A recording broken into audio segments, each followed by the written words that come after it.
Subscribe करें और bell दबाएं ताकि कोई खबर रह न जाए।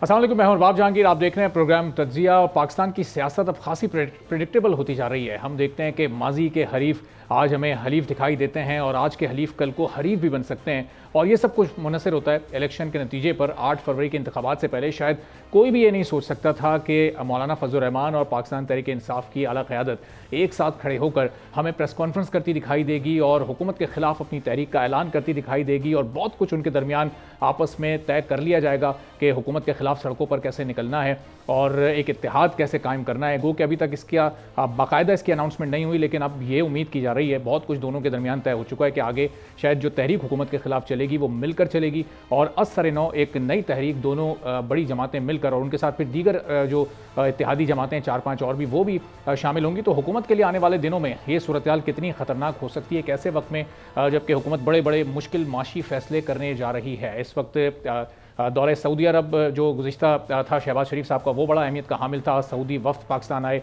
इन्वेस्टमेंट की बात की जा रही है, आगे बजट सर पर खड़ा है। अभी सिर्फ 3.5 माह की ये हुकूमत है और पाकिस्तान पीपल्स पार्टी की सपोर्ट से ये हुकूमत कायम है। तो कितना लंबा इन हालात में ये हुकूमत चल सकेगी और बड़े मुश्किल फैसले कितनी आसानी के साथ ले सकेगी। आने वाला जो चंद माह का एक मुश्किल दौर है वो किस तरह से गुजार सकेगी, जबकि एक मजबूत अपोजिशन सामने मौजूद होगी। और अपोजिशन से क्या कोई डायलॉग की सूरत हाल निकल सकती है, कोई फ़ज़ा ऐसी कायम होगी या नहीं, इस पूरी सूरत हाल पर हम गुफ्तगू करेंगे। खुर्रम दस्तगीर साहब मुस्लिम लीग नून के सीनियर रहनुमा हमारे साथ मौजूद हैं। खुर्रम साहब, बहुत शुक्रिया प्रोग्राम के लिए, आपने वक्त निकाला। गुज़िश्ता रोज़ की जो प्रेस कॉन्फ्रेंस हमने देखी, मौलाना फजल रहमान और PTI की आला क़यादत वहाँ मौजूद थी और अब ज़ाहिर है कि हुकूमत के लिए उनकी जो डिमांड्स हैं वो शायद बहुत मुश्किल हैं, चूँकि पाकिस्तान तहरीक इंसाफ ने अपनी 3 शराइत रखी थी सामने। आने वाला वक्त कितना मुश्किल आपको नज़र आ रहा है? इनकी शराइत पर कोई तवज्जो दी जाएगी, इनकी डिमांड्स को पूरा किया जाएगा या फिर ये तहरीक चलाते रहेंगे और हुकूमत अपने कामों में लगी रहेगी?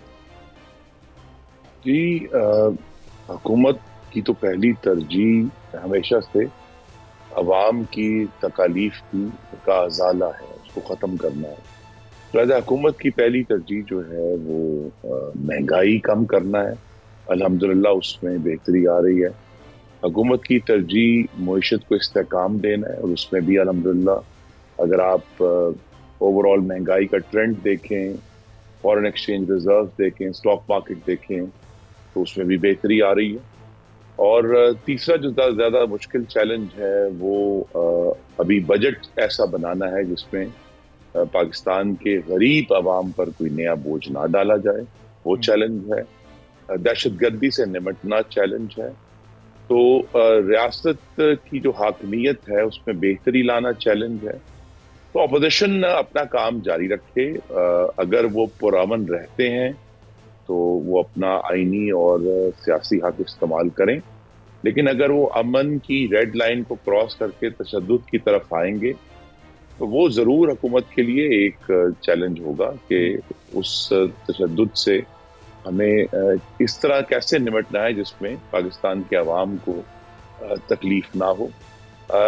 ये एक उसका जाविया है। दूसरा जाविया ये है कि पार्लियामान में आवाम के इन्हीं मसाइल के हल के लिए हम हर वक्त गुफ्तगू करने के लिए तैयार हैं। अगर उनके पास कोई लेजिस्लेशन है, तो बजट की तजावीज़ है, कोई बेहतर कानून साजी चाहते हैं, या फिर जिस तरह आज से 18 साल पहले मोहम्मद नवाज शरीफ और मोहतरमा शहीद बेनज़ीर भुट्टो ने एक मिसाक जमहूरियत किया था जिसमें कुछ नस्फुलैन तय किए थे पाकिस्तान की जमहूरियत को ले जाने के। तो अगर मिसाक जमहूरियत की कोई नई सूरत पर वो बात करना चाहते हैं, हम उस पर भी तैयार हैं। ये बड़ा अहम मामला है पाकिस्तान की में जमहूरियत की मजबूती।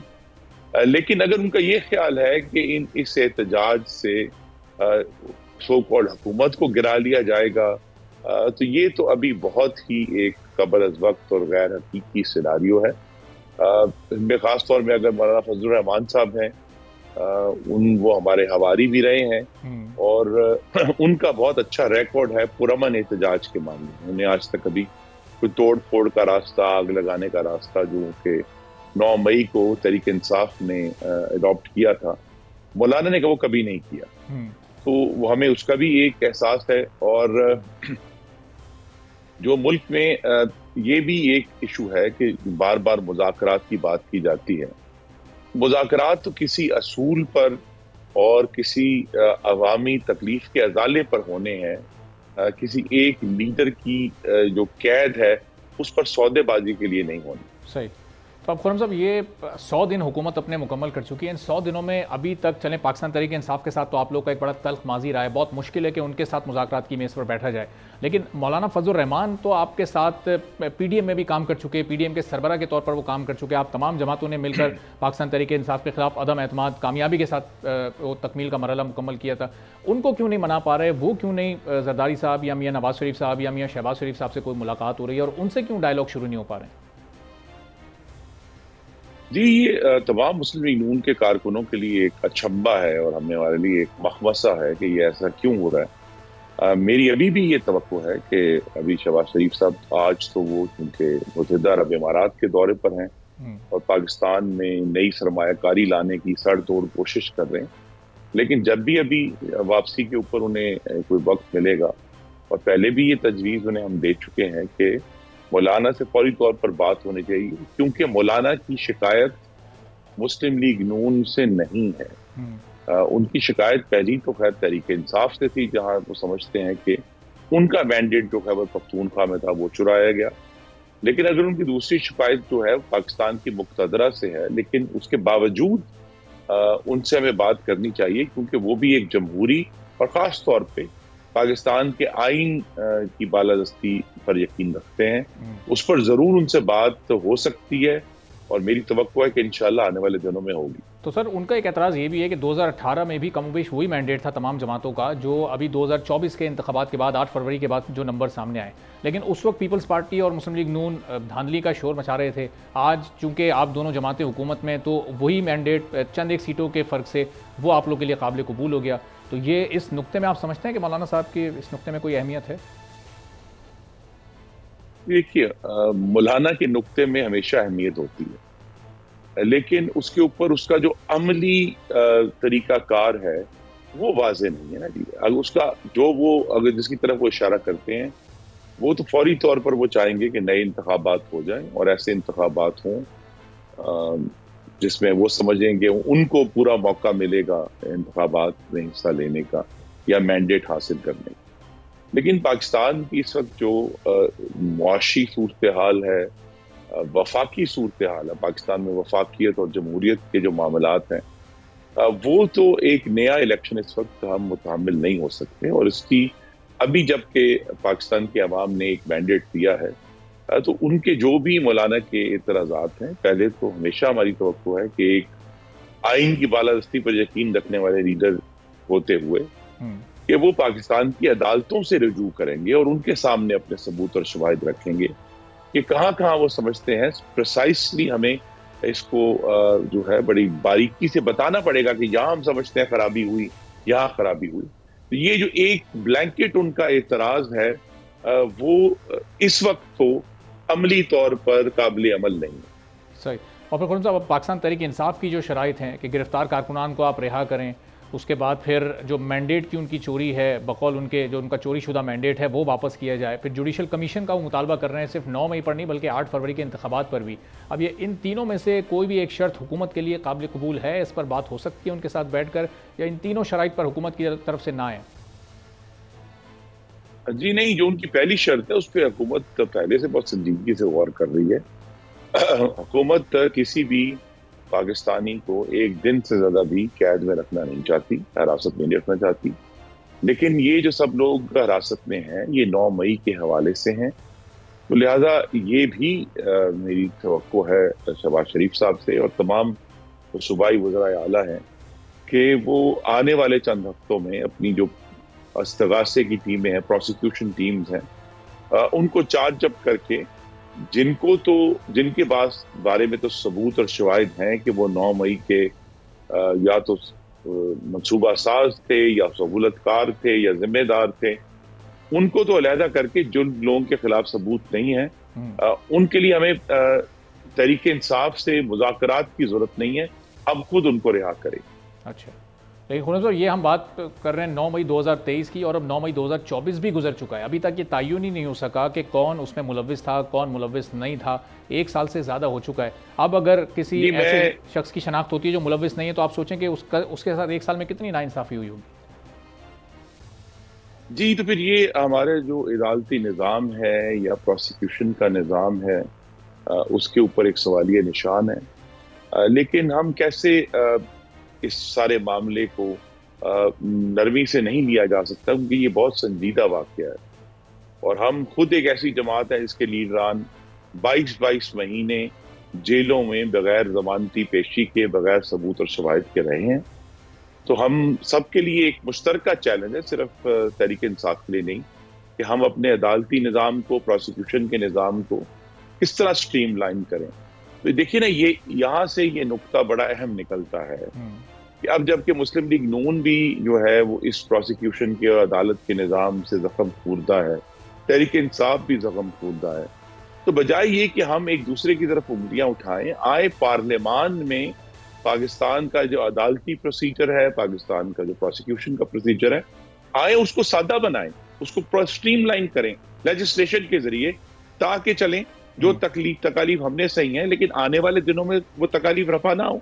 यही जमहूरियत है कि आप सबक सीख कर आगे बढ़ते हैं। चूँकि खुर्रम साहब, ज़ाहिर है इनके ज़ख्म ताज़ा हैं अभी, चूँकि वो अपोजिशन में हैं, तो वो चीज़ों को ज़रा एक अलग जाविये से देख रहे हैं। जुडिशल कमीशन का जो मुतालबा कर रहे हैं, अगर उस पर हुकूमत कोई गौर करे, 8 फरवरी के इंतखाबात पर जुडिशल कमीशन बनाए, तो शायद अपोजिशन भी एक कदम आपकी जानिब आगे बढ़ाए, चूँकि बर्फ़ तभी पिघलेगी जब उनकी किसी एक आध शर्त को हुकूमत मानने की पोजीशन में होगी।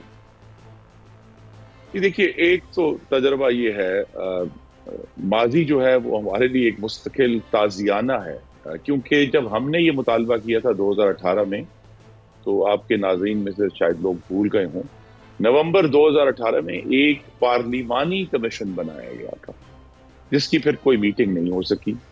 पार्लिमानी कमीशन की ऑफर हम कर चुके हैं उन्हें, मैं फिर आपके प्रोग्राम में दोहरा देता हूँ, लेकिन वो पार्लिमानी कमीशन को मानने के लिए तैयार नहीं है। तो जो हल उन्होंने तजवीज़ किया था, हम वही हल उनके सामने रख रहे हैं, लेकिन अपना ही हल उनको काबिल तजवीज़ नहीं है। दैट सेड, अगर पार्लियामान में कोई बेहतर फ़ज़ा कायम होती है, अगर हम धमकियों से, गालियों से और बड़कों से आगे बढ़ते हैं, और अभी बजट सेशन है उसमें भी अंदाज़ा हो जाएगा। देखिए, जब तक एक दूसरे का बाहमी एहतराम नहीं होगा, जिसकी बुनियाद पर कोई एतमाद हो सके, तभी जुडिशल कमीशन कायम होगा।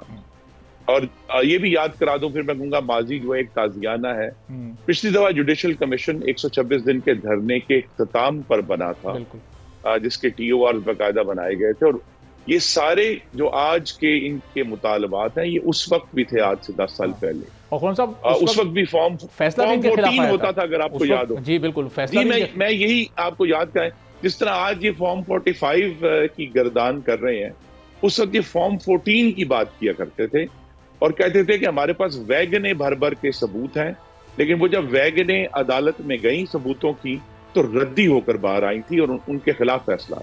तो फिर तो बहुत ही आसान है खुर्रम साहब कि अगर वो 2013 की तरह जस्टिस नासिरुल मुल्क साहब वाला जिस तरह कमीशन बना था, उसी तरह का एक कमीशन बन जाए, और अगर ये इनके जो भी ग्रीवेंसेज हैं वो उसके नतीजे में इनके खिलाफ ही अगर फैसला आता है, आप लोगों की हुकूमत 2013 की तरह कायम दायम रहती है, तो फिर तो मसला ही हल हो जाएगा। फिर तो दूध का दूध पानी का पानी हो जाएगा कि 8 फरवरी के इंतखाबात में कोई धांधली है या नहीं है।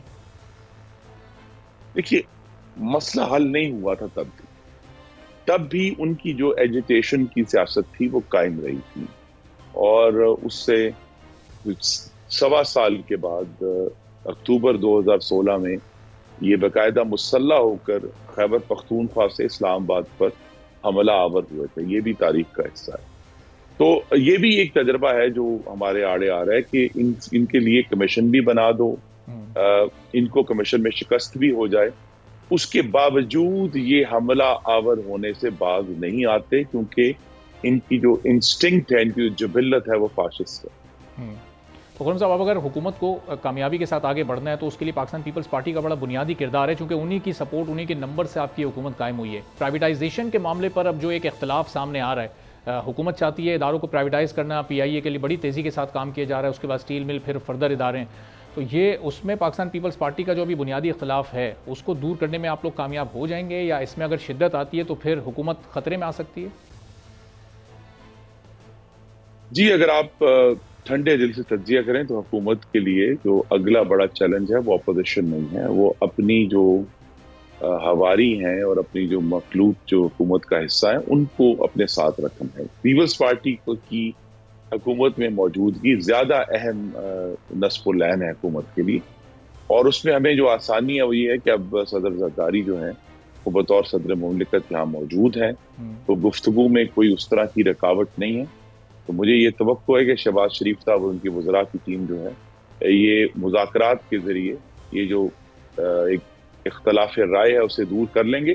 पीपल्स पार्टी की जहाँ तक मैं बात समझ पाया हूँ वो प्राइवेटाइजेशन के उस तरह खिलाफ नहीं है, वो सिर्फ ये चाहते हैं कि 100% जो असासा है वो निजी मलकियत में ना दिया जाए, उसका एक सब्सटेंटिव हिस्सा पाकिस्तान के अवाम के नाम पर रहना चाहिए हुकूमती। तो हमें इस पर असूली तौर पर कोई इतराज नहीं है, हमें एक रिटेन किया जा सकता है, कोई तकरीबन एक क्वार्टर का हिस्सा जो है 25% पाकिस्तान के अवाम की जो मलकियत है वो रिटेन करके। असल इशू तो यह है कि मैनेजमेंट निजी मलकियत में देनी है ताकि उन इदारों के मामलात बेहतर हो। ठीक है, और एक आखिरी सवाल खुद साहब के, पिछले 17 साल से तो कोई इदारा प्राइवेटाइज नहीं हुआ पाकिस्तान में, अब इस वक्त हुकूमत कितने इदारों की लिस्ट फाइनल कर चुकी है? PIA के बाद स्टील मिल है, कुछ IPPs भी हैं, कुछ और भी दीगर ऐसे इदारे हैं जो कि हुकूमत इस वक्त प्राइवेटाइज करना चाहती है फौरी तौर पर?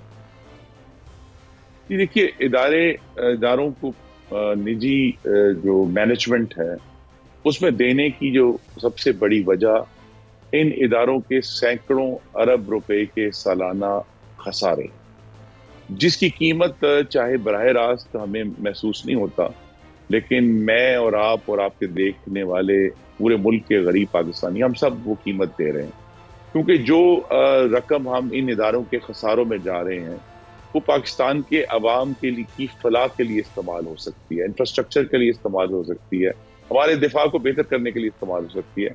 लेकिन ये सैकड़ों अरब रुपए, 500 से 1000 अरब रुपए तक का नंबर आ रहा है। तो ये जो है ये हर साल उस खजारे के काले कुएं में हम डाल देते हैं। तो लिहाजा असल मकसद मैं फिर कहूँगा, इदारों रैंडमली इदारों को निजी मैनेजमेंट में या मलकियत में देना नहीं है, वो इदारे प्राइवेटाइज करना है जिनसे हुकूमत को इस वक्त बहुत नुकसान हो रहा है और पाकिस्तान के अवाम का नुकसान हो रहा है। ठीक है, बहुत बहुत शुक्रिया। खुर्रम दस्तगीर साहब मुस्लिम लीग नून के सीनियर रहनुमा हमारे साथ मौजूद थे। एक छोटा सा ब्रेक लेंगे, ब्रेक के बाद वापस आएंगे, दीगर मेहमान हमारे साथ मौजूद होंगे।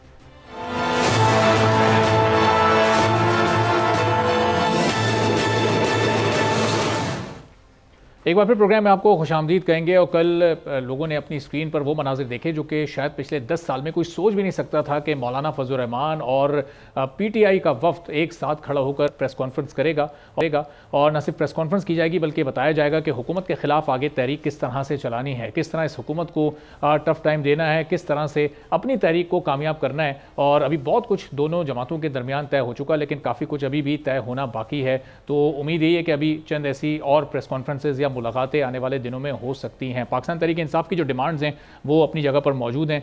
ब्रेक से पहले खुर्रम दस्तगीर साहब हमारे साथ प्रोग्राम में मौजूद थे, तो उन्होंने कहा कि जुडिशल कमीशन तो नहीं, हम पार्लिमानी कमीशन बनाने के हक में हैं। और पार्लिमानी कमीशन इससे पहले हमारे मुतालबात के बाद 2018 में जब हमने धांधली का शोर मचाया था तब भी पार्लिमानी कमीशन ही मसले के हल के तौर पर सामने आया था और पाकिस्तान तहरीक इंसाफ ने उसी पर रजामंदी जाहिर की थी। तो अब अपने ही तजवीज़ किए हुए हल से पाकिस्तान तहरीक इंसाफ क्यों पीछे हट रही है? अब इस पर पाकिस्तान पीपल्स पार्टी की सोच क्या है और पाकिस्तान तहरीक इंसाफ क्या किसी ऑल्टरनेट ऑप्शन पर जा सकती है, नहीं मामला कैसे आगे बढ़ेंगे, इस पूरी सूरत हाल पर हम गुफ्तगू करेंगे। हुमायूं मोमन साहब पाकिस्तान तहरीक रहनुमा हमारे साथ मौजूद हैं, रज़ा हारून साहब पाकिस्तान पीपल्स पार्टी के सीनियर रहनुमा ज्वाइन कर चुके हैं। रज़ा हारून साहब, ये अभी जो पार्लिमानी कमीशन बनाने की अब बात की जा रही है, आपकी नज़र में जो 8 फरवरी के इंतखाबात हैं उस पर तमाम जमातों के तहफ़्फ़ुज़ात हैं, ट्रिब्यूनल्स में भी केसेज हैं, अदालतों में भी केसेज हैं, पाकिस्तान तहरीक इंसाफ ने अपोजिशन से हुकूमत से मुज़ाकरात के लिए अपनी डिमांड सामने रख दी हैं। अब जुडिशल कमीशन बनाना ये आपकी नज़र में बेहतर है या फिर पार्लिमानी कमीशन ज़्यादा बेहतर हल है कि पार्लिमान में आए, वहाँ पर अपने मसले को उजागर करें, वहाँ आवाज़ उठाई जाए और वहीं से कोई हल निकल कर सामने आए? थैंक यू अब्बा for calling me. Judicial commissions का भी हमने माजी में हाल देखा और पार्लिमानी कमीशंस के भी अभी 2018 में देखी भी हमने, कोई नताइज तो है नहीं। एक आइन है हमारे मुल्क में एग्जिस्ट करता है, हमारे मुल्क में इलेक्शन के कवानीन हैं, हमारे मुल्क में इलेक्शन कमीशन ऑफ पाकिस्तान जो है वो एक आइनी इदारा है और उसकी जिम्मेदारियों में, आईनी जिम्मेदारियों में, ये इलेक्शन पिटीशन और इलेक्शन के इतराज़ात है उसको निपटाने की जिम्मेदारी इलेक्शन कमीशन ऑफ पाकिस्तान की है। तो पहले फेज में तो ट्राइब्यूनल्स हैं, ट्राइब्यूनल्स के बाद अदालतें हैं, तो वो फोरम तो आपको कंप्लीट करना ही होगा, उसका ओवरराइड नहीं कर सकते, उसका ओवर स्टेप नहीं कर सकते, वरना आप जो ड्यू प्रोसेस ऑफ लॉ है जहां से आपको सही मानों में इंसाफ मिलना है वो नहीं हो पाएगा। तो मैं नहीं समझता कि किसी भी तरह का, I don't know parliamentary commission के क्या अख्तियारात होंगे, वो क्या फाइंडिंग्स होंगी, वो क्या बगैर इलेक्शन कमीशन के या किसी इदारे की सपोर्ट के वो क्या कर सकेगा। आई डोंट थिंक सो कि वो फ्रूटफुल होगा। मैं समझता हूँ कि जो ड्यू प्रोसेस है, हाँ ये जरूर है कि पार्लिमानी कमेटियां बैठकर, तमाम जमातें बैठकर भरपूर ताउन और अपनी सपोर्ट इलेक्शन कमीशन और ट्राइब्यूनल्स अदालतों को दे दें। वहां पे वो गैर जरूरी एतराजात और गैर जरूरी प्रोलॉन्ग ना करें अपने मुकदमात को और एक दूसरे के सबूत के साथ वहां जल्दी मामला हवाल कराएं। मैं समझता हूँ वही मुनासिब फोरम है। उसके अलावा जितने फोरम बनेंगे अरबाब, ये सब सियासी नौयत के होंगे और इनके पास वो जुडिशियल इख्तियारात नहीं है कि किसी भी तरीके से इलेक्शन कमीशन के पावर्स को, जो कि कॉन्स्टिट्यूशनल है, आईनी है, उनको ये ओवरराइड कर सकें। तो पॉलिटिकल अगर कोई स्टेप उठाना है, मुफाहमत की जाने कोई अगर आपस में मिल बैठने, वो तो बहुत अच्छी बात है, लेकिन मेरे ख्याल में खुश रहे, किसी खुशफहमी में ना रहे। लेकिन साहब इस ड्यू प्रोसेस में जितना टाइम लग रहा है, ज़ाहिर है इनके लिए शायद एक दिन बहुत लंबा होगा, चूंकि अब तकरीबन 100 दिन इस हुकूमत को हो चुके हैं, सिस्टम चल पड़ा है, असेंबली की फॉर्मेशन हो चुकी है, सारे आईनी ओहदे अब जिन लोगों ने संभालने थे वो संभाल चुके हैं। तो ये शायद हुकूमत के लिए तो 100 दिन कुछ नहीं होते, लेकिन अपोजिशन के लिए तो बहरहाल ये 3.5 महीने, और अभी तक चूंकि वो फैसले सामने नहीं आ रहे, तो इसलिए फिर इनकी डिमांड्स फिर दूसरे ऑप्शन की तरफ जा रही हैं। दूसरा ऑप्शन है नहीं ना, कानून में गुंजाइश नहीं है। मैं ये आपसे बता, आइन और कानून में गुंजाइश, आइन में इख्तियार जो है वो इलेक्शन कमीशन को वज़ाहत के साथ दे दिया गया है, या तो आप आइन में तब्दीली कर लें, वरना मुझे बताएं ना, फर्ज करें पार्लियामानी कमेटी की फाइंडिंग्स कैसे आएंगी? अगर वो किसी एक हल्के को खोलते हैं तो वो खोलेगा कौन? इलेक्शन कमीशन ही खोलेगा ना। इलेक्शन कमीशन के पास ही सारे वो थैले मौजूद हैं, उधर ही सारा रिकॉर्ड मौजूद है, उन्हीं के अफसरान की, मतलब तो एक दूसरे की कॉन्स्टिट्यूंट डोमेन में जब आप घुसते हैं इदारों की, तो फिर आप जो है ये एक दूसरे के डोमेन में मुदाखलत कर रहे होते हैं। हाँ, सब सियासी जमातें मिलकर जाएं, वहां जाके बैठे, उस हल्के के उम्मीदवार बैठे, बोले हम सब रजामंद हैं कि जो कुछ फैसला करें उनके सामने खोला जाए। ये तो मुनासिब बात है मसले को हल करने की, चाहे उसमें 100 दिन लगे अरबाब, या 4 महीने लगे, या 4 साल लगे, इसकी तो मैं गारंटी नहीं सकता। लेकिन मुनासिब कानूनी आईनी तरीका, सिवाय इसके कि अपने इलेक्शन कमीशन को फॉलो करने के, उसके ट्राइब्यूनल्स को फॉलो करने के, और फिर उसके बाद कोर्ट्स, अदालत, कोई और तरीका जो है ये इसके फैसले नहीं कर पाया। ठीक है, तो हुमायूं मोहम्मद साहब 2018 के इंतखाबात के बाद भी ज़ाहिर है आपकी मुखालिफ जमातों ने उस वक्त धांधली का शोर मचाया था, और उस वक्त पाकिस्तान तहरीक इंसाफ ने पार्लिमानी कमीशन पर रजामंदी पर जाहिर की थी। तो अब जुडिशल कमीशन पर ही आप लोग एम्फेसाइज करेंगे, उसी पर आपका जोर रहेगा, या अगर हुकूमती जमातें आपको पार्लिमानी कमीशन का ऑप्शन देती हैं तो उस पर भी आप एग्री कर सकते हैं 8 फरवरी के इंतखाबात को लेकर? बिस्मिल्लाहिर्रहमानिर्रहीम, इय्याका नअबुदु व इय्याका नस्तईन। देखें, जैसे अभी रज़ा हारून साहब बता रहे थे कि जो इलेक्शन कमीशन है वो आईनी इदारा है, लेकिन जब आईनी इदारा आहमी इदारा बनना शुरू हो जाए और वो इंटरप्रिटेशन नजरिए ज़रूरत के तहत करना शुरू कर दे, और 2 या ऐसे डिसीजन लेना शुरू कर दे कि जिसमें आइन कहता है कि इस दौरान में इस तरह होना चाहिए, इलेक्शंस होने चाहिए, और वो अपनी इंटरप्रिटेशन या किसी तरीके से आइदर विद द प्रेशर या जो भी तरीका है वो उसकी इंटरप्रिटेशन कर देता है कि नहीं जी हम 254 या उसके लिहाज से हम इसको इस वक्त नहीं कर सकते, हमारे पास इस वक्त ये हालात नहीं है, वो हालात नहीं है। तो फिर उसके बाद मुझे नहीं समझ आती कि हम या कोई भी शख्स हो या कोई भी इदारा हो या कोई भी पॉलिटिकल पार्टी हो वो कहाँ जाए। अच्छा, मुझे अफसोस इस बात का होता है, देखिए इस तरह है कि वो पॉलिटिकल पार्टीज़ जो कि पिछले 40 साल या 45 साल या 50 साल से चल रही हैं, और वो एक बार नहीं, 2 बार नहीं, 3 बार नहीं, 4 मरतबा उस सिस्टम के थ्रू डसी जा चुकी हैं। पाकिस्तान तहरीक इंसाफ का तो चलो ये पहली बार था, गलतियां हमने भी की होंगी, मैं उसको तो डिनाई नहीं करता, गलतियां हर एक कर देता है, लेकिन वो लोग जो कि इस सिस्टम के थ्रू 1, 2, 3, 4 दफ़ा डसे गए हैं और हर दफ़ा हुए, अगर वो दोबारा उसी सिस्टम को सपोर्ट करना शुरू कर दें जस्ट बिकॉज कि दिस टाइम ये सिस्टम उनके लिए कर रहा है, और मैं देखें बात ये हो जाती है, ये जो इलेक्शन कमीशन हो गया या ये जुडिशरी के ऊपर प्रेशर होता है और उसकी वजह से कोई डिसीजंस सही आते गलत आते हैं, चाहे वो जुल्फ़िकार अली भुट्टो का केस था, चाहे वो या नवाज शरीफ का था, चाहे वो इमरान खान का था, चाहे वो आसिफ अली जरदारी का था, चाहे वो किसी का भी था, जब ये चीजें आती हैं किसी प्रेशर या किसी की वजह से आती हैं और आप फिर उसी चीज को सपोर्ट करना शुरू हो जाए तो it goes beyond my comprehension कि वो लोग कैसे लेकिन इस चीज हमारे साहब कह रहे हैं कि पाकिस्तान तहरीक इंसाफ का तो ये पहला एक्सपीरियंस है इस तरह के मामला का। 2013 में भी आप लोगों को ये इसी तरह के तहफ़्फ़ुज़ात थे, जब भी आप लोगों ने धरना दिया। फिर 18 में चूंकि जरा थोड़ी बेनिफिशरी वाली आपकी हैसियत थी तो उस वक्त आप लोगों को एतराज़ नहीं था। अब 2024 में फिर टेबल टर्न हो गया तो अब फिर आप लोगों को एतराज़ है इस पर। मैं आपको बिल्कुल यही बात बता रहा हूँ कि जो 2013 में जो हुआ था उसमें हमने सिंपल ये कहा था कि 4 हल्के खोल के एक टेस्ट चीज करके देख ले कि उसमें क्या। अच्छा, उसमें एक चीज सामने आई, ठीक है, उसमें चीज ये आई कि जो हारने वाले और जीतने वाले उनके दरमियान में जो डिफरेंस है वो डिफरेंस उन वोटों से कम है जिन वोटों को कैंसिल किया गया है, ठीक है। So that means that is one tool. और चारों हलकों में ये था, अब ठीक है, उसके साथ कमीशन ने ये कह दिया कि जी इसके अंदर एक मुनज़्ज़म धांधली नहीं आती, लेकिन अगर अब चारों के हलकों में एक ही मसला आ रहा है तो उसको मुनज़्ज़म नहीं कहेंगे तो और क्या कहेंगे। अच्छा, फिर 2018 की बात करते हैं। 2018 में जो मेरे जो अपनी एनालिसिस है, maybe I am people might not agree with me, कि पाकिस्तान तहरीक इंसाफ ने सिंपल मेजॉरिटी लेनी थी, लेकिन उसी सिस्टम के तहत जब देखें, जब वो सिस्टम बैठा था तो उसका बेनिफिशियरी पाकिस्तान तहरीक इंसाफ नहीं था।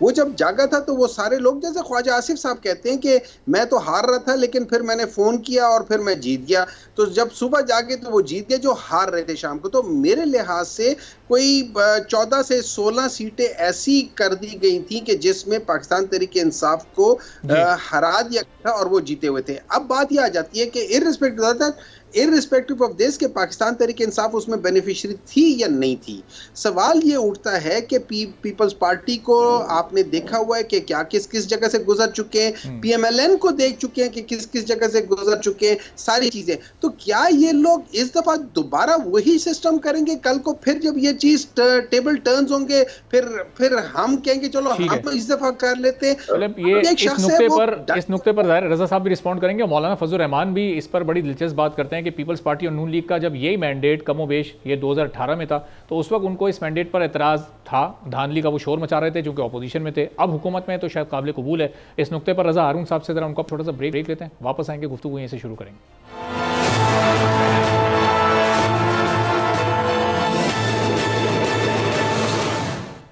एक बार फिर प्रोग्राम में आपको खुशामदीद कहेंगे। तो रजा हारून साहब, मौलाना फजल रहमान साहब जिस नुक्ते बात कर रहे हैं कि 2018 में भी ये तीनों बड़ी सियासी जमातों का मैंडेट तकरीबन यही था, इसके आसपास ही था, लेकिन उस वक्त आप लोग ये कहते थे कि इंतखाबात में धांधली हुई, आपसे मुराद पीपल्स पार्टी और फिर उसमें मुस्लिम लीग नून भी।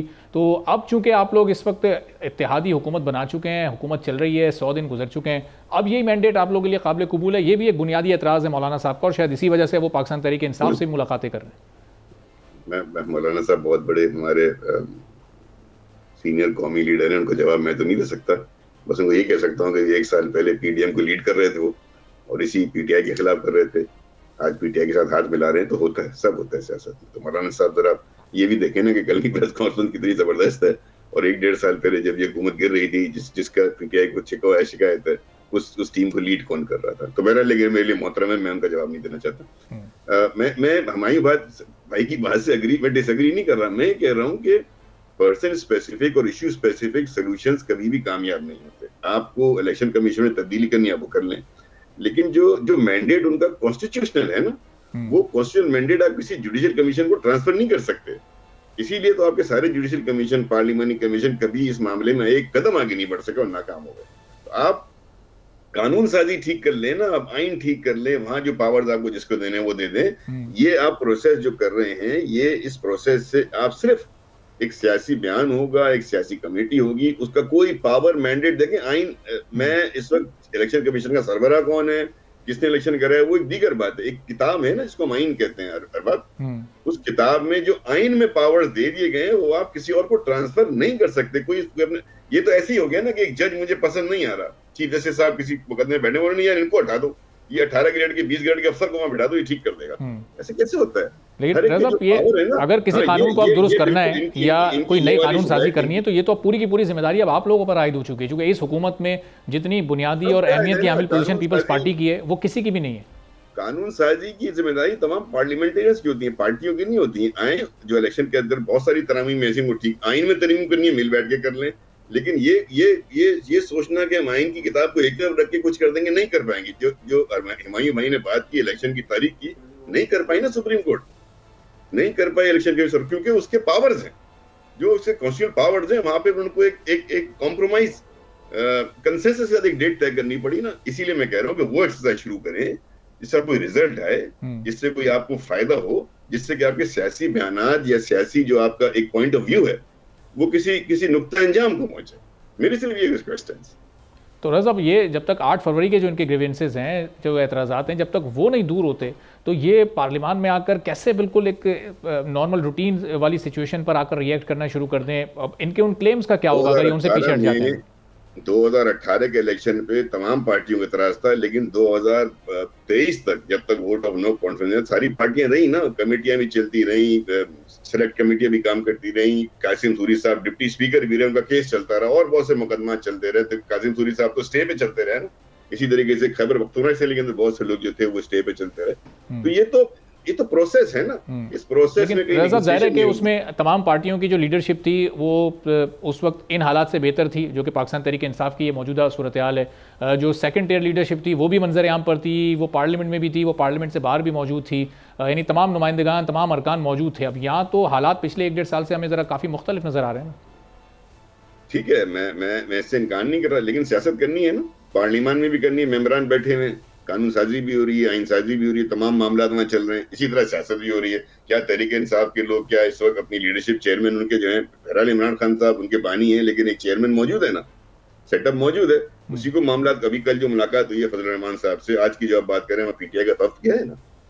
तो मेरा मानना यह है कि आपको, मैं दोबारा उसी पॉइंट पे आ जाता हूँ जिस पर हम लंबी डिबेट कर रहे हैं कि जो मामला जहां से रिजॉल्व हो, हमारे मुल्क में प्रॉब्लम क्या है, हर इदारा दूसरे इदारे के डोमेन में घुसता है, उसे कॉन्स्टिट्यूशनल डोमेन में घुसने की कोशिश करता है। यही तो सारे प्रॉब्लम्स की जड़ है कि अगर अपने अपने डोमेन में सब लोग वापस चले हैं। हाँ, मैं मानता हूँ कि इलेक्शन कमीशन से बहुत से लोगों को शिकायत है, मैं मानता हूँ कि 2018 में भी शिकायत रही, 2024 में भी शिकायत रही। उन मामला को दुरुस्त कौन करेगा? पार्लियामेंट करेगी ना, यही पार्लियामेंटेरियन करेंगे, और कौन करेगा? सही। तो हुमायूं मोहम्मद साहब, जब मौलाना फजल रहमान से इतने तल्ख माजी के बावजूद बात हो सकती है, इतने इल्ज़ामात, इतनी तनकीद, पता नहीं क्या क्या अलकाबात से एक दूसरे को नवाजा गया, जब उनसे बार बार मुलाकातें हो सकती हैं, उनके साथ अपोजिशन में बैठकर अपना रोल तय किया जा सकता है, तो फिर ये हुकूमती जमातों से बात क्यों नहीं हो सकती? मुस्लिम लीग नून से, पीपल्स पार्टी से, या दीगर अगर कोई उसमें जमात MQM का भी आप नाम शामिल कर लें, तो ये माजी में तो मौलाना साहब से भी आप लोगों के बड़े तल्ख ताल्लुकात रहे, इनसे भी रहे, अब वो अपोजिशन में तो उनसे बात हो रही है, इनसे नहीं बात हो रही, तो ये फ़र्क क्यों रखा हुआ है आप लोगों ने? देखिए, मैं एक बात पूछना चाहता हूँ, सारे लोगों को पता नहीं ये चुप रहे और किसी हद तक चले। इसमें एक बात बन भी जाती है कि पाकिस्तान तहरीक इंसाफ और JUI के दरमियान में इस किस्म की जो एक बातें चल रही, ये माजी में तो बहुत तलखियाँ होती थी, तो क्यों? तो सवाल उठता है कि ये सवाल बिल्कुल आप उठाएं। आप ये याद रखें कि हम लोग इस वक्त जो आ रहे हैं वो हम अलायंस नहीं बना रहे एज इन पॉलिटिकल अलायंस।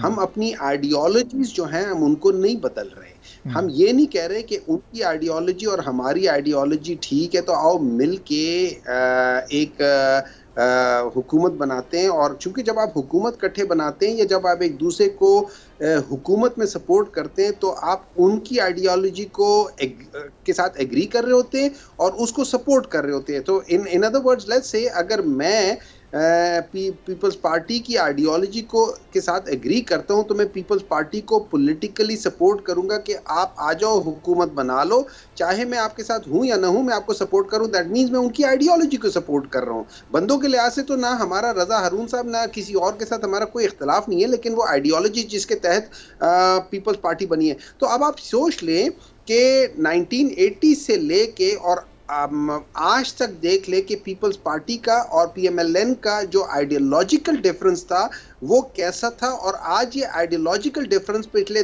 2 साल से कहाँ गया है। So that means there was no ideological difference, they were basically ये एक इस वजह से करीब आए हैं कि इन्होंने कहा है कि वही वाली बातें चलाओ मिल के ये सब कुछ करते हैं। अच्छा, लेकिन हमारे साहब ये आइडियोलॉजिकल डिफरेंस आप देखें, अभी प्राइवेटाइजेशन का जब मामला उठा तो पीपल्स पार्टी का अपना एक मौक़िफ़ है, वो तैयार नहीं है कि वो प्राइवेटाइजेशन को इस तरह से होने देंगे जिस तरह नून लीग करना चाह रही है। तो ये बहरहाल एक नज़रियाती इख्तिलाफ तो इन लोगों का अभी भी मौजूद है। मैं कल जो सेनेट के अंदर या परसों जो सेनेट के अंदर तकरीरें हुई हैं और जिस तरीके से वो बातें हो रही थी प्राइवेटाइजेशन के ऊपर, मैं आपको बता देता हूँ ये लोग पूरी तरह सपोर्ट करेंगे। अच्छा, ठीक है, ये सपोर्ट करेंगे। आपने कभी WWF रेसलिंग देखी है? कई बार। ठीक है, हाँ, उसमें क्या होता है, उसमें जो होता है ना वो मिली भगत होती है, वो इट्स अ स्टेज ड्रामा जो आप जैसे मेरे जैसों को टीवी के सामने बिठा देते हैं, हम कुछ कर लेते हैं, लेकिन अंदर से सब कुछ मिला हुआ होता है। ठीक है, देखिए जो आपने जो बात की थी, मैं उस तरफ दोबारा आता हूँ। जो पाकिस्तान तहरीक इंसाफ और जमात उलमा इस्लाम जो हम इकट्ठे आ रहे हैं, वो एक पॉइंट के ऊपर आ रहे हैं, वो है इलेक्शंस पाकिस्तान के अंदर कैसे फ्री, फेयर और ट्रांसपेरेंट हो जाए, ताकि आइंदा कभी जो भी पार्टी आए, चाहे वो पीपल्स पार्टी हो या PMLN हो या PPI हो या JUI हो या जमात इस्लामी हो या MQM हो, जो मर्जी हो। तो हमारे साथ फिर KPK के भी हल्के आप खोलने को तैयार हैं, जो कि ज़ाहिर मौलाना साहब को एतराज़ है वहाँ पर भी। मेरी बात सुनने, हम लोगों ने अभी भी कहा है और हम लोगों ने 2018 में कहा था कि जो हल्के आप खुलवाना चाहते हो हमें बता दो, हम वो हल्के आपके लिए खुलवा देते हैं। एज अ गवर्नमेंट हम फैसिलिटेट करेंगे उनको करने के लिए। देखिए इस तरह होता है ना केसेस, अब देख लेना, मैं एक मिनट होल्ड कर लें हारून साहब, मुझे थोड़ा सा बोल लेने दे। इस तरह होता है कि जैसे उन्होंने बड़ा सही कहा कि एक जुडिशियल प्रोसेस होता है, ये जाते हैं और जाके कोर्ट में जाके या ट्रिब्यूनल में जाके इंसान वहां पे अप्लाई करता है कि जी ये मसला है और मैं इसको चैलेंज करना चाहता हूँ।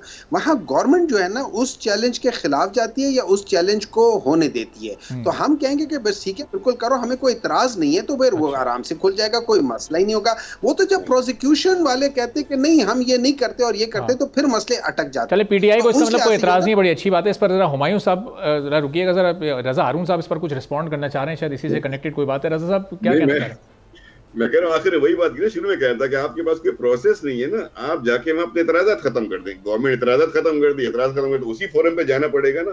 कोई कोर्ट, ये गवर्नमेंट थोड़ी कह सकती है हल्के खुलवा दो, गवर्नमेंट नहीं कह सकती। गवर्नमेंट जाके अपने विड्रॉ रिजर्वेशन ऑब्जेक्शन विड्रॉ करती है, वो कैंडिडेट जाके, गवर्नमेंट भी नहीं, सॉरी टू से गवर्नमेंट भी नहीं, वो कैंडिडेट जिस हल्के के इतराज है वो कैंडिडेट जाके अपने विड्रॉ करता है, हल्के खुल जाते हैं। यही तो मैं कह रहा हूँ, और कोई तरीका नहीं है। तो हुमायूं साहब अगर ठीक है, ऐसा पॉइंट आपका आ गया। हुमायूं साहब अगर किसी भी सूबे में आपको यही वाली प्रैक्टिस करनी है तो जाहिर है वहाँ की गवर्नमेंट से फिर आपका एक वर्किंग रिलेशनशिप होना चाहिए कि वो फिर वो एतराज़ ना करें जो आप JUI की उस एप्लीकेशन पे, पिटीशन पे आप भी जो नहीं करेंगे। एतराज़ कर ही नहीं सकती। देखिए इस तरह है मैं एक मिनट सर, गवर्नमेंट इतराज कर ही नहीं सकती। आपने कभी इलेक्शन की शायद उधरदारियां सुनी नहीं, ये कैंडिडेट्स के दरमियान मामला होता है। Government has no role to play, there is no prosecutor. जी हुमायूं साहब, देखिए इस तरह होता है, मैं फर्ज करें मैं पाकिस्तान तहरीक इंसाफ का एक कैंडिडेट हूँ और मैं बज़ाहिर जीता हुआ हूँ, ठीक है, और हमारी गवर्नमेंट है, तहरीक इंसाफ की गवर्नमेंट है। अब रजा साहब आ जाते हैं पीपल्स पार्टी के लिहाज से और ये कहते हैं कि जी ये हल्का जो है ना, मेरा हल्का जो था और मैं जीता हुआ हूँ और हुमायूं हारा हुआ है, लेकिन इसको जिताया गया है। तो अब वो केस करेंगे और मैं as a member of Pakistan Tehreek Insaf मैं उनके खिलाफ नहीं जाऊंगा। अगर वो कोई हो जाती है मैं अपने उनके खिलाफ या उनको, लेकिन इंडिविजुअल हैसियत में ना हुमायूं साहब, ये सब इंडिविजुअल हैसियत में होगा या एज गवर्नमेंट तो नहीं होगा? ना गवर्नमेंट इंडिविजुअल हैसियत में ही होता है, लेकिन गवर्नमेंट का देखें। अब रजा हारून साहब जो भी काम करेंगे ना, अगर इनकी पार्टी कहती है आपने ये स्टांस लेना है तो ये वो लेंगे, ये उसके अपनी पार्टी के डिसीजन के खिलाफ तो नहीं जा सकते। इस बहस को हम इंशाल्लाह आने वाले दिनों में भी जारी रखेंगे, इन पॉइंट्स पर हम बात करते रहेंगे। बहुत बहुत शुक्रिया रजा हारून साहब हमारे साथ मौजूद थे। इसी के साथ नाज़रीन आज के प्रोग्राम से इजाजत दीजिए, अल्लाह हाफ़िज़।